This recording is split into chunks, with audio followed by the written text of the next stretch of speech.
धर्मस्नेह महात्माओं, यह जीवन की यात्रा अनादिकाल से चल रही है और जब तक सिद्धालय नहीं पहुंचेंगे तब तक ये यात्रा चलती ही रहेगी। हम लोग सोचते हैं कि हम लोग बैठे हैं तो यात्रा नहीं चल रही है, बैठे हैं तो भी यात्रा चालू है, सोते हैं तो भी यात्रा चालू है। लेकिन इस यात्रा के बीच हम अपने जीवन को उस यात्रा का राही बना लें। जिस यात्रा पर एक बार कोई चल पड़े तो उसकी यात्रा पूर्णता की ओर होना प्रारंभ हो जाती है। सन्यासी की दशा और संसारी की दशा में अंतर क्या है? सन्यासी की दशा उस यात्रा को पूर्णता की यात्रा है और संसारी की दशा उस यात्रा की विपरीतता की दशा है। आप विचार करके रखना, सन्यास की दशा और संसार की दशा में केवल और केवल इतना ही अंतर है। सन्यास की दशा उस यात्रा की पूर्णता की ओर पहुंचाने वाली दशा है और संसार की दशा उससे विपरीतता की ओर ले जाने वाली दशा है। महाभारत का बहुत अच्छा प्रसंग है। महाभारत में जब युद्ध हुआ, महासंग्राम हुआ, अपनों ने अपनों को ही मारा, वहां कोई और पराया नहीं था। लेकिन नारायण श्री कृष्ण अपनी और पराये का भेद समझाते हुए कहने लग गए, सामने अगर युद्ध के मैदान में जो आए वो अपना नहीं हो सकता, वो शत्रु है। अपना कभी किसी को झुकने नहीं देता और जो झुकने दे वो कभी अपना होता नहीं है। अपना अपनों से कभी लड़ता नहीं है और जो लड़ने को तैयार हो समझ लेना अपना नहीं है। अपना अपने को बहुत ऊंचा दिखाना चाहता है और जो अपनों को नीचा दिखाने लगे तो समझ लेना वो तुम्हारा अपना नहीं है। नारायण श्री कृष्ण ने ऐसी ऐसी बातें कर कर, जिनके हाथों में अस्त्र शस्त्र उठाने की ताकत नहीं थी, उनको भी अस्त्र शस्त्र उठाकर युद्ध के मैदान में पहुंचा दिया। ख्याल करना, ज्ञानी के शब्दों में वो ताकत होती है कि नर्वस व्यक्ति के अंदर भी उत्कृष्टता भर देता है। ज्ञानी के शब्दों में वह ताकत होती है कि जो नर्वस हो उसे भी उत्साह दिला देता है और ज्ञानी के शब्दों में वो भी ताकत होती है जो अहंकार में उत्साहित हो रहा हो उसे हर उत्साह में नर्वस भी कर देता है। क्यों? क्योंकि जब वो व्यक्ति अहंकार की छलांग लगाना चाहता है और आगे खाई है तो ज्ञानी व्यक्ति उस व्यक्ति को छलांग के नुकसान बताकर रोक देता है और अज्ञानी व्यक्ति छलांग लगा जाता है तो बाद में पछताता है। कोई नर्वस व्यक्ति है जो आगे बढ़ना ही नहीं चाहता है, वो कहता है आगे खाई है। ज्ञानी व्यक्ति उस खाई को भी पाट देता है, वो कहता है कहीं नहीं कोई खाई है, तुम छलांग तो लगाओ, मैं तुम्हें गोद में लेने वाला हूं। और छलांग लगाता है, बस बाकी का सब काम वो खुद ही करता है। ज्ञानी तो आगे बढ़ा देता है। इन बच्चों ने जो क्लासें अभी कर रहे हैं इनने पढ़ी भी नहीं होगी। मैंने कहा बढ़ जाओ आगे, मैं हूं ना पीछे, मैं तो पीछे रह गया, इनको आगे बढ़ा दिया। आप विचार करके रखना, खुलेंगे कब? कब अपने आप को मजबूत समझेंगे? कब अपने आप को उस, और सबसे बड़ी बात तो यह कि जिसने जो क्लास नहीं पढ़ी उसको वही क्लास दे दी। करो, अपने आप को मजबूत बनाओ। इतना ही विचार करके रखना, नारायण श्री कृष्ण अर्जुन को एक हिम्मत देते रहे, अर्जुन को एक बात कहते रहे कि सामने तुम्हारे जो भी हैं, अगर युद्ध के मैदान में आए हैं तो तुम इनसे लड़ो भिड़ो और इन्हें सत्य के दर्शन कराने का प्रयास करो। नारायण श्री कृष्ण के पास लोग कम थे। विचार करके रखना, नारायण श्री कृष्ण के पास लोग कम थे और कौरवों के पास पूरी बारात थी। क्या नहीं था? कौरवों और जब पांडवों के दोनों योद्धा जब नारायण श्री कृष्ण के पास पहुंचते हैं, नारायण श्री कृष्ण के पास पहुंचते हैं कौरव और पांडव दोनों। कौरव में दुर्योधन पहुंचा और जाकर नारायण श्री कृष्ण के सर पर खड़ा हो गया और कहा कि भगवान जो भी आंख खोलेंगे तो सबसे पहले मैं उनसे कुछ मांगने वाला हूं और मैं पहले मांगूंगा, मैं पहले आया हूं। पांडवों की तरफ से धर्मराज युधिष्ठिर पहुंचे, वो पांव में चरणों में बैठ गई, चरणों में खड़े हो गए। नारायण श्री कृष्ण ने जैसे ही आंख खोली, आंख खोलने के बाद देखा तो सबसे पहले उनकी दृष्टि युधिष्ठिर के ऊपर पड़ी और युधिष्ठिर के ऊपर पड़ने के बाद उन्होंने बोला, युधिष्ठिर कैसे आना हुआ? दुर्योधन बिन बजे बेसमय बोल गया, पहले मेरी सुनो, मैं पहले आया हूं, ये तो बाद में आया है। ख्याल करना, समझदार आदमी शांति से काम लेता है, ना समझ आदमी जल्दबाजी से काम लेता है। जब भी तुम्हारे अंदर समझदारी होगी तो उस कार्य को समझकर अपने आगे बढ़ने का प्रयास करोगी, और ना समझी होगी तो जल्दबाजी में काम करके बाद में पछतावे को हाथ में लेकर घूमते रहोगी। इतना ही विचार करना। हकीकत आपको मालूम है, जब दुर्योधन ने जो मांगा, हमें युद्ध में विजय प्राप्त करने के लिए आशीर्वाद लेने और आपका साथ लेने आया हूं, नारायण श्री कृष्ण ने कहा कि मैं कैसे साथ दे सकता हूं, क्योंकि मेरे पास तो दोनों लोग ही आए हैं और दोनों लोगों की बात इतनी है कि मैं अकेला दो के साथ कैसे जा सकूं। उन्होंने कहा कुछ भी हो, आपकी शरण में जो आता है आप उसे खाली नहीं छोड़ते हो। उन्होंने कहा ठीक है। दुर्योधन को और युधिष्ठिर को सामने दो बातें रखी। उन्होंने कहा कि मैं एक तरफ अकेला निहत्था हूं और एक तरफ मेरी पूरी सेना है, क्या चाहिए तो मांगो। दुर्योधन ने कहा कि मुझे पूरी सेना लेना है, अकेले और निहत्थे को लेके करूंगा तो करूंगा क्या? आप विचार करके रखना, अकेले निहत्थे अर्जुन को लेकर करूं तो श्री नारायण श्री कृष्ण को लेकर करूंगा क्या? मुझे तो पूरी सेना चाहिए। नारायण श्री कृष्ण मुस्कुराए, युधिष्ठिर भी मुस्कुराए, दुर्योधन भी खिलखिलाया।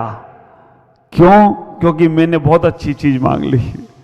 हाँ, मुझे कई बार उन लोगों पे हंसी आती है जो अपनी छोटी छोटी चीजों के कारण से बड़ी बड़ी उपलब्धियां छोड़ देते हैं।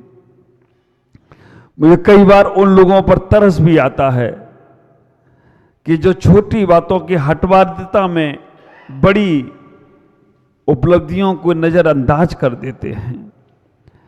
ख्याल करना, नारायण श्री कृष्ण ने मुस्कुराई, अर्जुन भी मुस्कुराए। दुर्योधन ने कहा कि मुझे पूरी सेना चाहिए। ठीक है, तथास्तु, पूरी सेना दुर्योधन को दे दी।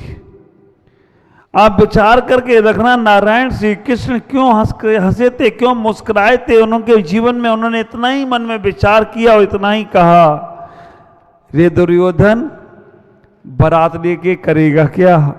दूल्हा तो गया तेरे हाथ से, दूल्हा नहीं है, बारात लेके करोगे क्या तुम?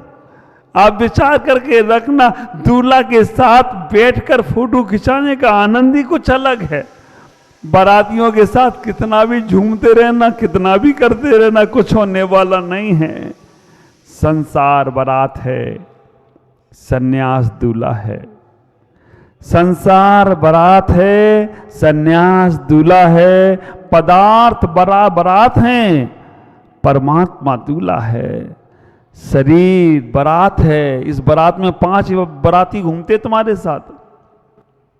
आंख रूपी बाराती घूमता रहता, चलो मैं तुम्हें अच्छी अच्छी चीजें दिखाऊं, हो जाते तुम साथ में। कर्ण रूपी बाराती घूमता रहता है, चलो मैं तुम्हें अच्छे अच्छे सॉन्ग सुनवाऊं, हो जाते तुम उसके साथ में। आप विचार करके रखना, रसना इंद्री बाराती कहता चलो अच्छे अच्छे पकवान खिलाऊं, तुम कहती चलो चलते हैं, हो जाते तुम उसके साथ में। शरीर कहता है चलो अच्छी अच्छी जगह तुम्हें लेके चलूं, तुम हो जाते उन बारातियों के साथ में। और एक बार आत्मा रूपी दूल्हा के साथ में हो जाओ तो मुक्ति रूपी रानी तुम्हें माला पहना दे तो कोई आश्चर्य की बात नहीं है। एक बार आत्मा रूपी दूल्हा के साथ तो हो जाओ। कैसे होगे, ख्याल करना। महाभारत का युद्ध हुआ, अपनों ने अपनों को मारा, फिर भी पछतावा हुआ। कौरवों को नहीं, पांडवों को। धर्मराज युधिष्ठिर पहुंचे नारायण श्री कृष्ण के पास कि मुझे बहुत दुख है कि इन हाथों ने शस्त्र उठाकर अपने ही लोगों को मार दिया। मैं इस पाप को धोने के लिए तीर्थ स्थान पे जाना चाहता हूं। इन पापों से मुक्ति पाने के लिए मैं तीर्थ वंदना करना चाहता हूं, जगह जगह तीर्थों पे जाकर स्नान करना चाहता हूं। ख्याल करना, नारायण श्री कृष्ण ने कहा अच्छा विचार है, जाओ। एक उन्होंने तुम्बी दे दी। तुम्बी कद्दू जैसी होती है और वो तुम्बी बड़ी कड़वी थी। उन्होंने कहा जा रहे हो तो इस तुम्बी को भी ले जाओ, जहां तुम स्नान करो इसे भी स्नान कराना। उन्होंने कहा इसको तो मैं 3 बार स्नान कराऊंगा, मैं तो 1 ही बार करूंगा, इस तुम्बी को 3 बार स्नान कराऊंगा। जहां दर्शन करो इसे भी दर्शन करा देना। ठीक है, तुम्बी को पूरी जगह तीर्थों पर स्नान कराया, गंगा जमुना सरस्वती में स्नान कराया, संगम में स्नान कराया, बड़े बड़े प्रयागराज में स्नान कराया। कराने के बाद जब वापिस आए, नारायण श्री कृष्ण ने पूछा कराए? उन्होंने कहा हाँ, हमने तो 1 बार स्नान किया, तुम्बी को 3 बार कराया। उन्होंने उस तुम्बी में से एक पीस निकाला और युधिष्ठिर के मुख में रखा कि इसे खा के बताओ इसका स्वाद बदला कि नहीं बदला। आप विचार करके रखना, जैसे उन्होंने वो मुख में रखा और मुख में रखने के बाद थूक दिया, मुख से निकाल दिया और कहा इतना कड़वा स्वाद, इसका तो कुछ बदला ही नहीं। उन्होंने कहा तुमने इसे 3 बार स्नान कराया फिर भी नहीं बदला। उन्होंने कहा आप कहना क्या चाहते हो? नारायण श्री कृष्ण ने कहा कि मैं कहना चाहता हूं कि तीर्थ स्थानों से, गंगा स्नानों से, अन्य जगह जाने से कल्याण होने वाला नहीं है, पाप धुलने वाला नहीं है। अगर अन्य इस जगह जाने से, तीर्थ स्थानों से, गंगा स्नानों से पाप धुल जाते तो गंगा में रहने वाले सारे मछलियां तर गई होती आज तक, क्योंकि वो तो गंगा में ही रहते हैं। मंदिर में जाने से कल्याण हो जाता तो माली तो तुमसे ज्यादा मंदिर में रहता है, वो पुजारी भी तुमसे ज्यादा रहता है, वो साफ करने वाला तो ताला भी वही लगाता और खोलता वही है, उसका तो कल्याण तुमसे जल्दी हो जाता। तीर्थ स्थानों पर जाने से कल्याण हो जाता। तो विचार करके रखना कि तीर्थ स्थानों पर जितने पेड़ पौधे हैं उनका तो कल्याण हो ही गया होता।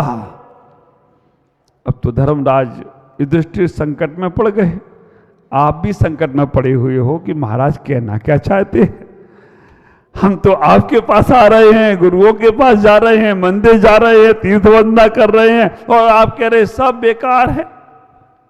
हाँ, उन्होंने इतना ही कहने का प्रयास किया, जब तक तुम्हारे मन में से कसाय भाव नहीं निकलेगा, जब तक तुम्हारे मन में से राग द्वेष का भाव नहीं निकलेगा, जब तक तुम्हारे मन में से ईर्ष्या भाव नहीं निकलेगा, छल कपट का भाव नहीं निकलेगा, जब तक तुम्हारे मन में से ऊंच नीच का भेद नहीं खत्म होगा, जब तक तुम्हारा मन सरल और सहज नहीं होगा। जो साधक एक दूसरे को लड़ाने बढ़ाने का कार्य करता है, आप विचार करके रखना, जो तपस्वी अपने अंदर काम, क्रोध, मान, माया की भावना रखता है, ये साधक जो यहां बैठे हैं, ये उस मुक्ति के नजदीक है। अभी तुमको वहां तक पहुंचने में समय लगेगा, लेकिन इस जीवन में कल्याण करने का भाव बना के रखना, नहीं तो पता नहीं कब मृत्यु आकर तुम्हें दबोच ली और तुम्हें जाना पड़ जाए। बहुत कम समय है। बाह्य को हमने बहुत बार पवित्र किया है, लेकिन एक बार अंतर को पवित्र कर तो देखो। बाह्य हमने बहुत बार सोचा है कि हमने अपने आप को पवित्र मान लिया, लेकिन एक बार अंदर की आत्मा को चमका कर दो, देखो वो कैसे चमकेगी। जब भी तुम्हारे मन में किसी के प्रति ईर्ष्या का, वैमनस्यता का भाव आए, जब भी तुम्हारे मन में किसी को नीचा दिखाने का भाव आए, तभी मन में एक और विचार करना कि ये उसको नीचा नहीं दिखा रहे, ये हम अपने जीवन में नीचे जा रहे हैं। ये हम उससे ईर्ष्या नहीं कर रहे, ये हम अपने आप से ईर्ष्या कर रहे हैं, क्योंकि ये हमारे कर्म बंधन में कारण बनेगा। नारायण श्री कृष्ण ने महाभारत में जो बात कही, वही बात मैं आपसे कहना चाहता हूं कि संसार की यात्रा अनादिकाल से करते आ रहे हो, ये मौका तुम्हें मिला है, इसे छोड़ना मत। संसार चलता ही रहेगा, छल कपट मायाचारी का नाम ही संसार है। और जहां से तुम्हारे अंदर प्रेम, जहां से तुम्हारे अंदर अहिंसा, जहां से तुम्हारे अंदर व्रतों को पालन करने का अंतरंग भाव आने लगा, वहां से तुम्हारा मोक्ष की नजदीकियां, मोक्ष की दूरियां दूर होंगी और नजदीकियां बढ़ना प्रारंभ हो जाएगी। दीमापुर समाज अपने आप में बहुत अच्छी है। इतनी कड़कड़ाती सर्दी में भी आप सुबह से मंदिर आते हैं, पूजा पाठ करते हैं। आप विचार करके रखना, ऐसी विरम विषम परिस्थिति में भी आप धर्म ध्यान करते हैं, तो इतना ही भाव और रखें कि भगवान मेरे परिणामों में निर्मलता आती चली जाए, मेरे भावों में निर्मलता आती चली जाए। जहां भी हमारे परिणाम भाव संसार के हो रहे हों, वो अपने आप में लौटने के होने लगे, तो बस वहीं से तुम्हारा मोक्ष मार्ग शुरू होगा। तो संसार की यात्रा सन्यास की यात्रा पर जाए, सन्यास की यात्रा सिद्धत की यात्रा पे जाए, तो समझना यात्रा पूर्ण होने वाली है, यात्रा पूर्णता की ओर जाने वाली है। सिद्धत की यात्रा कभी वापस नहीं आती है, इसलिए अपने जीवन में इतना ही ख्याल रखेंगे। आज इतना ही कहूँगा कि आपका जीवन मंगलमय हो। आप इतना लाभ लेते हैं, आपके परिणामों में निर्मलता आए, आपके भावों में निर्मलता आए, आपके मन इतने सरल, इतने तरल, इतने कोमल हो जाएं, किसी के प्रति भी गलत भाव स्वप्न में भी नहीं आए। समझ लेना वो तुम्हारी सबसे बड़ी पूजा है, वो तुम्हारी सबसे बड़ी साधना है, वो तुम्हारी सबसे बड़ी उत्कृष्टता। तब अगर हो तो कोई आश्चर्य की बात नहीं होगी। आज इतना ही। ओम नमः जय गुरुदेव।